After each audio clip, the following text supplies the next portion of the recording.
High France, இந்த வீடியோவில் நம்ம எதை பற்றி பார்க்க போகிறோம்னா, மக்கள் எல்லாரும் கண்டிப்பாக தெரிஞ்சிக்க வேண்டிய ஒரு தகவல் பற்றி தான் பார்க்க போகிறோம். ஸோ அதனால இந்த தகவலை முடிஞ்ச அளவுக்கு நிறைய பேருக்கு ஷேர் பண்ணிவிடுங்க. நிறைய பேருக்கு இது பயனுள்ளதாக இருக்கும்.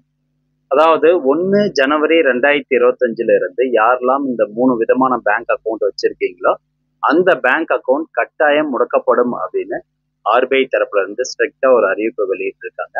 ஸோ எதன் காரணத்தினால இந்த மாதிரியான பேங்க் அக்கௌண்ட் க்ளோஸ் பண்ண போறாங்க அப்படின்னு கேட்டீங்கன்னா, செக்யூரிட்டி வந்து இம்ப்ரூவ் பண்றதுக்காகவும், ஃப்ராட் ஆக்டிவிட்டியை தடுக்கிறதுக்காகவும், அதே மாதிரி பேங்க் ஆப்ரேஷன்ஸுடைய எஃபிஷியன்சி வந்து அதிகப்படுத்துறதுக்காகவும் இந்த மாதிரி ஒரு முடிவை வந்து ஆர்பிஐ எடுத்திருக்காங்க. அப்போ இந்த 3 விதமான பேங்க் அக்கௌண்ட் அப்படிங்கிறது என்னென்ன அப்படின்னு பார்க்கலாம். இன்கேஸ் நீங்க வச்சிருக்கக்கூடிய பேங்க் அக்கௌண்ட் இந்த 3 டைப்ல வருது அப்படின்னா அதை உடனே ஆக்டிவேட் பண்றதுக்கு என்ன ப்ரொசீஜர் அப்படிங்கிறதையும் பார்க்கலாம்.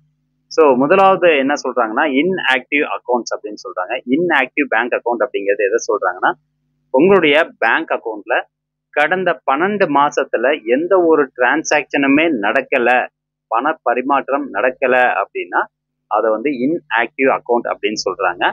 ஸோ இந்த இன்ஆக்டிவ் அக்கௌண்ட்டும் கட்டாயம் முடக்கப்படும் 1 ஜனவரி 2025 இருந்து. ஸோ எந்த ஒரு டிரான்சாக்சனும் கடந்த 12 மாசத்துக்குள்ள பண்ணல அப்படின்னா அது இன்ஆக்டிவ் அக்கௌண்ட் அப்படின்னு கன்சிடர் பண்றாங்க. ஸோ ஏற்கனவே சொன்ன மாதிரி எதனால இதை க்ளோஸ் பண்றாங்க அப்படின்னு கேட்டீங்கன்னா, பேங்க்னுடைய ஆப்ரேஷனல் ஆக்டிவிட்டியை வந்து இன்க்ரீஸ் பண்றதுக்காகவும், எஃபிஷியன்சி இன்க்ரீஸ் பண்றதுக்காகவும், ஆன்லைன் ஃப்ராடை வந்து தடுக்கிறதுக்காகவும் இந்த மாதிரி வந்து சொல்லியிருக்காங்க. ஏன்னா நிறைய பேர் இந்த இன்ஆக்டிவ் பேங்க் அக்கௌண்ட் நம்பரை பயன்படுத்தி அவங்க ஃப்ராட் ஆக்டிவிட்டி பண்றதுக்கு சான்சஸ் இருக்கு அப்படிங்கிறதுனால சொல்லியிருக்காங்க. அண்ட் 2வது பேங்க் அக்கௌண்ட் அப்படின்னு பார்த்தீங்கன்னா ஜீரோ பேலன்ஸ் அக்கௌண்ட். ஸோ நிறைய பேர் நம்ம பேங்க் அக்கௌண்ட் நிறைய பேங்க்ல வந்து அக்கௌண்ட் வச்சிருப்போம். ஒரு சில பேங்க் அக்கௌண்ட்ல பார்த்தீங்கன்னா ஜீரோ பேலன்ஸ் வந்து மெயின்டைன் பண்ணுவோம். ஸோ கடந்த 18 மாசமா உங்களுடைய பேங்க் அக்கௌண்ட் வந்து ஜீரோ பேலன்ஸ்ல இருக்கு அப்படின்னாலும் இந்த ஆர்பிஐனுடைய புதிய கைட்லைன்ஸ் படி அந்த பேங்க் அக்கௌண்ட்டும் முடக்கப்படும் அப்படிங்கிறத சொல்லியிருக்கிறாங்க. ஸோ இது எதனால அப்படின்னா, மினிமைஸ் த ஃபினான்சியல் ரிஸ்க், அதே மாதிரி encourage customers to maintain active relationship அப்படின்னு சொல்லியிருக்காங்க.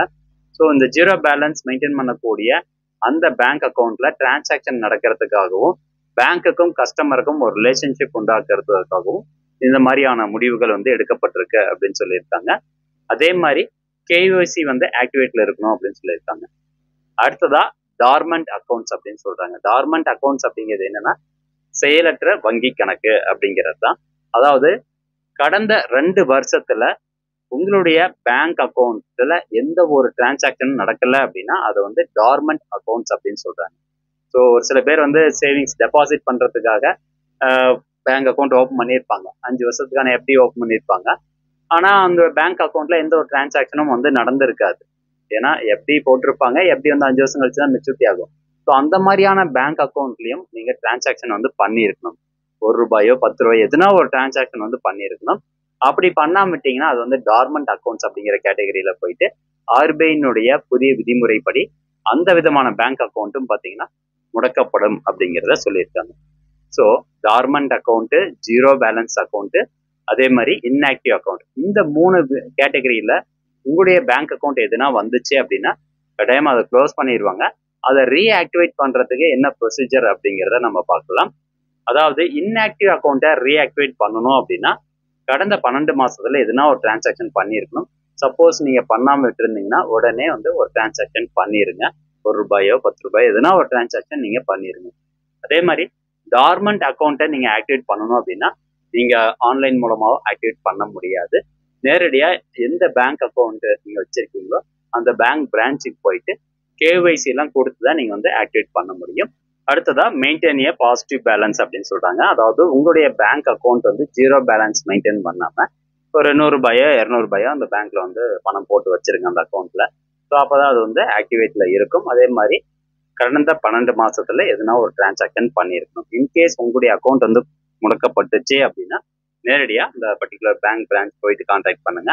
எப்பயும் போல அவங்க வழக்கமா கேட்கக்கூடிய அந்த KYC document, Aadhaar card, PAN card, photo இதெல்லாம் கொடுத்து மறுபடியும் அந்த பேங்க் அக்கௌண்ட்டை நீங்க ரீஆக்டிவேட் வந்து பண்ணிக்கலாம். ஸோ ஃப்ரெண்ட்ஸ், இதுதான் தகவல். கண்டிப்பா அந்த தகவல் வந்து எல்லாருமே தெரிஞ்சிருக்கணும். ஏன்னா நிறைய பேர் பேங்க் அக்கௌண்ட் வந்து வச்சிருப்பாங்க, பட் ஆனால் ஜீரோ பேலன்ஸ்ல வச்சிருப்பாங்க, எதுவும் டிரான்சாக்ஷன் பண்ணாம வச்சிருப்பாங்க.